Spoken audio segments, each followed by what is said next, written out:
Hey, hi, and hello. I am Troy the Art Boy, and today I'm going to be designing yet another unconfirmed experiment from Lilo and Stitch, the series.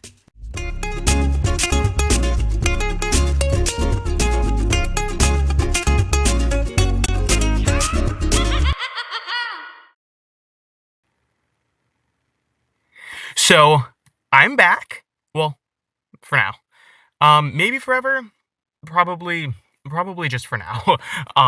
So I feel like every time I get on here, I talk about why it's been so crazy and why I've been posting, and it's a bunch of excuses and boring.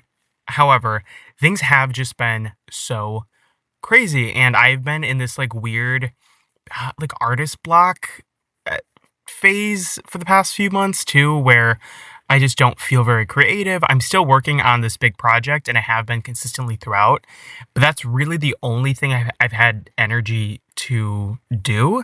My life is a little crazy right now. I started back up working my full-time job along with my two part-time jobs, so I don't have a lot of time to do things like edit or draw for fun. I really want to get back into drawing things like portraits, realistic portraits, but I haven't had the energy to even do that. I started some, but then I stopped because I started sort of phoning it in and then whatever. So, yeah. So it's been a struggle, but I sort of found a second wind and I wanted to make the most of it. So here I am. At time of recording, I am sitting on my bedroom floor, specifically in my closet, and because I found that is the best acoustics in my apartment. And I plan on recording not one, not two, but hopefully three videos. So we'll see if that actually happens, but I'm hoping that it does. I would like to start posting more here, ideally, but also on my TikTok. I stopped doing that maybe a year ago, but I would like to give it a try, as well as obviously Instagram, and just kind of be more present. Again, no promises because things are absolutely wild and I just can't seem to eh, get a break and just have the energy to actually do this, even though I do think it is so much fun and I want to. I work between 6 and sometimes 7 days a week. So it's hard to find time to do this and to do it well, right? Because that's sort of my goal here, and I do this for fun. So when it starts feeling like I have another job doing this, it makes me not want to do it, basically. But anyways, enough of that. Thank you so much. I had a couple people reach out to me over the past couple months and just make sure I was alive and that I was doing okay. And I am alive and I am doing okay. Just lazy. Or I guess not lazy, but overwhelmed and lazy. But without further ado, let's get into what you guys all came here for in this video, and that is to talk about the next experiment in the lineup. So first and foremost, a little bit of backstory. So a couple years ago, I started creating these Pokemon and Lilo and Stitch fusions. I really enjoyed them. Other people seemed to enjoy them. And from there, I met a friend of mine, or who would later become a friend of mine, and their account name is Lilo's Library over on Instagram, and they requested that I draw each and every unconfirmed Lilo and Stitch experiment. And since then, we've made quite a few together, and so basically I come up with the designs and sometimes a bit of a backstory, but a lot of the backstory starts with just my design conventions. So if I uh, design an experiment with, I don't know, a paintbrush for a tail, it's because I have an idea of what they can do. And then from there, my friend at Lilo's Library sort of comes up with an episode synopsis and sort of plots out where that experiment fits into the wider universe, right?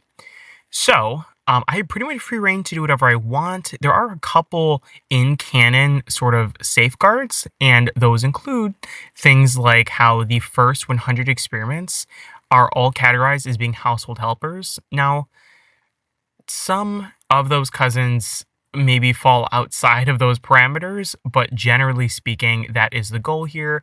They're more of prototypes, right? Because Jumbo was just trying to figure out sort of how this thing worked. So, today's experiment is number 053, named Whine. Whine was a lot of fun to draw. I went through a couple different iterations for them. My goal was to make them look sort of like a baby, or at least initially that was my goal, which caused it to look sort of uncanny valley for a while. And I think a huge part of that was because my original design had them in pink, which looked too similar to like human skin. So it looked a little weird. I didn't love that. So I went with something a little bit different. So, with naming conventions, some experiment names are wild and crazy. You will see some of them coming up in future installments. Some of the names, they do not give me much to work with at all. And other names, like Whine, as a for instance, are pretty straightforward. So, I had a couple ideas. The first one being, like I said, a baby, because babies cry. Um, And another idea was just like an overly emotional experiment that would just, cry, but didn't necessarily look like a baby and would make other people cry. But I ended up settling on this little fella who has this large antenna on top of his head. And that antenna is sort of how he uses his ability.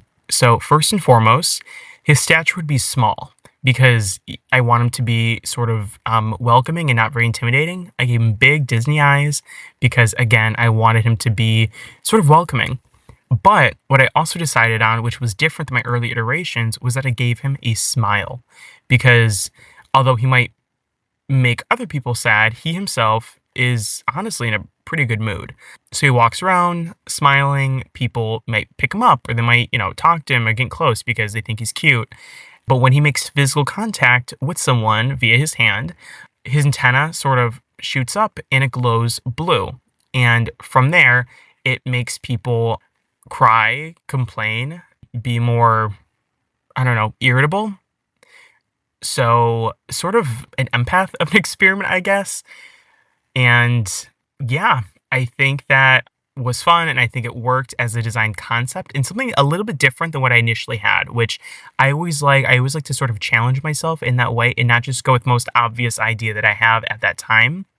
In addition, I did a couple small sort of design tweaks for my original concept in that I gave them things like 4 ears, which makes it easier to sort of hear what's going on and to find, I don't want to say targets, but I mean, that's kind of what they are. So he's able to hear those and walk around and find who he's gonna influence next. I made his color yellow because the pink, again, was just too uncanny valley for me, and I was not a big fan of that. And initially, he had this sort of bonnet situation, which I also got rid of because it it just looked weird and it didn't really fit the overall design. My goal was to have a sort of a through line between this experiment and an earlier experiment whose number I'm forgetting, but their name is Lori, who also has a sort of bonnet. And the goal was for them to be sort of a duo in a way, not really, but it more so design symmetry, where Lori is a caregiver experiment and this is a baby experiment. Does that make sense? But it just, again, it didn't feel authentic to what I was actually going for. And I couldn't really justify them looking so similar because they wouldn't actually interact in the episode synopsis that we had. So I just sort of scrapped that idea entirely. So why would Jumba create an experiment that makes people upset?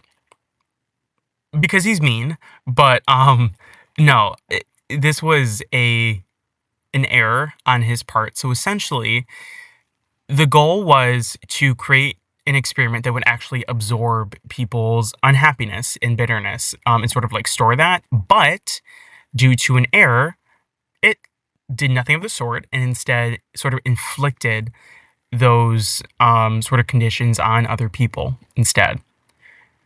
So, without further ado, here he is. Experiment 053 would debut in the episode entitled The Great Pity Party, and he would be activated when a town-wide car wash fundraiser causes the pod to be splashed with water, if you can believe it. And the episode synopsis would be as follows. When a mysterious new experiment accidentally activates during a town fundraiser, Kokai is swept into an unexpected emotional meltdown. As whining spreads and drama rises, Lilo and Stitch must uncover the causes and the cure. before the entire island drowns in a total wave of tears. Along the way, they discover that sometimes the only way to quiet the noise is to truly listen. Whine would find his one true place running some listing circles there on the island. Let me know what you guys think. So for this part of the video, I want to do something that I usually do, which is sort of shout out other creators who are sort of in this space with me, these Lilo and Stitch fan art creators. So today, like I do in most every other video, I'm going to be looking at some artwork made by the artist named Sketch Lampoon. They actually used to work with the same artist that I'm currently working with to do the same project many years ago, but they never finished. So that is sort of where I come in. I like to look at a lot of their work, give them credit where credit is due, and sometimes I do use their designs and I credit them, which I had permission to do from them. So, with that said, here is their design for experiment number 053 named Whine. I really like it. I think it is just so cute. I always, purple and green together is just, it's always going to get me. I think it's a great combination, specifically for Lilo and Stitch experiments. There's something just alien about those two colors in my brain, so I think it works really well. I like how they convey emotions with things like the eyes, as for instance. So, yeah, I'm a big fan of this design. I think it is super cute. 26 out of 10. So, if you guys enjoyed this video, or honestly, even if you didn't, be sure to like and subscribe. I will try to post more. After I get done recording, I am going to start recording the second video. So if you guys want to see that, then I don't know, I guess follow me or whatever. And honestly, I came back after not posting for a few months and I saw that I had a decent amount of new followers, and that has encouraged me even more to keep posting. So I don't know. Keep that in mind, I guess. Encourage me more. Like, follow, and subscribe, and all the things. And, oh, you can also follow me over on Instagram, of course. That's the main platform that I do post on at least once a week, sometimes twice a week. And while you're over there, you can go follow my partner in this project over at Lilo's Library over on Instagram as well. A bunch of other designs are already up there, along with just so much more. We go more into depth with episode synopses, why Jemba created these experiments, etc., etc. More artwork of mine. It's really great, and there's like a really great community of people in the comment sections over there, so you can go, I don't know, go check it out, comment, whatever you gotta do, okay? And yeah, I don't know. That's pretty much all I got for you guys. Thank you guys so much for watching, and thank you so much for being patient with me. I know it's been annoying, and I know it's been rough, and I'm sorry. Anyways, thank you so much for watching. I'll see you guys in the next one. Bye.